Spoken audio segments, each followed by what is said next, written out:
నిన్న మీరు చూసిన సభలో చాలా వరకు కొన్ని ఇబ్బందులు దేని వలన కలిగిందని మేము కూడా రాత్రి నుంచి విశ్లేషించుకుంటే ఇది కేవలం పోలీసుల వైఫల్యం, అందులో ఏమాత్రం డౌట్ లేదు.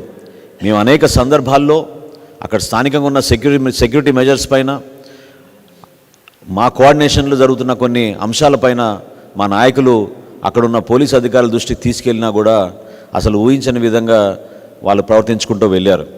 అసలు నేను మొట్టమొదటిసారి చూస్తున్నాను, ప్రధానమంత్రి గారి సభకి పాసులు బ్లాంక్గా ఇచ్చారు, పేర్లు లేవు, ఫోటోలు లేవు.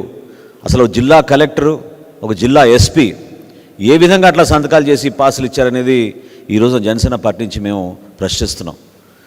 ఈ చాలా సీరియస్గా తీసుకోవాల్సిన అంశాలు. దేనికోసం వీళ్ళు ఈ విధంగా ఇంత రెక్లెస్గా బిహేవ్ చేశారు? ఎందుకు ప్రధానమంత్రి స్థాయి వ్యక్తి వచ్చి మనకి సభ నిర్వహించుకుంటున్నప్పుడు తీసుకోవాల్సిన జాగ్రత్తలు, ఎందుకంటే పెరిమీటర్ అంతా వీళ్ళ కంట్రోల్లో ఉంటుంది.